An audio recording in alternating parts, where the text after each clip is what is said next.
गौरी नंदन गणेश की जय, सत्य सनातन धर्म की जय, अम्बे मात की जय। नवरात्रि में चौथे दिन देवी को कुष्मांडा के रूप में पूजा जाता है।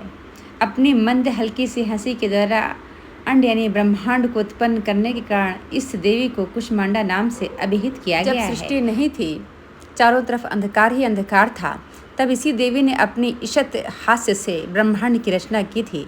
इसीलिए इसे सृष्टि की आदि स्वरूपा या आदि शक्ति कहा गया है। इस देवी की 8 भुजाएं हैं, इसलिए अष्टभुजा कहलाईं। इनके 7 हाथों में क्रमशः कमंडल, धनुष, बाण, कमल, पुष्प, अमृत, पूर्ण, कलश, चक्र तथा गदा हैं। 8वें हाथ में सभी सिद्धियों और निधियों को देने वाली जपमाला है।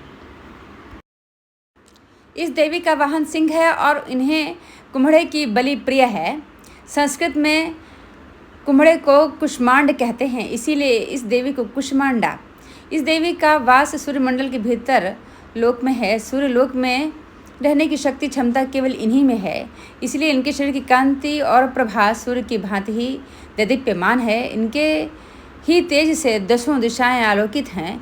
ब्रह्मांड की सभी वस्तुएं और प्राणियों में इन्हीं का तेज व्याप्त है। अचंचल और पवित्र मन से नवरात्रि के चौथे दिन इस देवी की पूजा आराधना करनी चाहिए। इससे भक्तों के रोगों और शोकों का नाश होता है तथा उसे आयु, यश, बल और आरोग्य प्राप्त होता है। ये देवी अत्यल्प सेवा और भक्ति से प्रसन्न होकर आशीर्वाद देती हैं। मन से पूजा करने वाले को सुगमता से परमपद प्राप्त होता है। विधि विधान से पूजा करने पर भक्त को कम समय में ही कृपा का सूक्ष्म भाव अनुभव होने लगता है।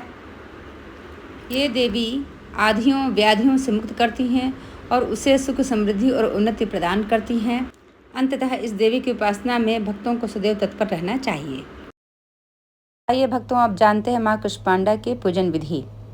नवरात्रि का चौथा दिन कुष्मांडा माँ को समर्पित है और उन्हें सफ़ेद रंग बेहद प्रिय है। सुबह स्नान आदि करने के बाद सफ़ेद रंग के वस्त्र पहने और हाथ में जल लेकर व्रत का संकल्प करें। इसके बाद मंदिर में स्थापित कलश का पूजन करें और फिर माँ दुर्गा की मूर्ति का पूजन करें। पूजा के बाद माँ कुष्मांडा के व्रत कथा और आरती जरूर पढ़ें।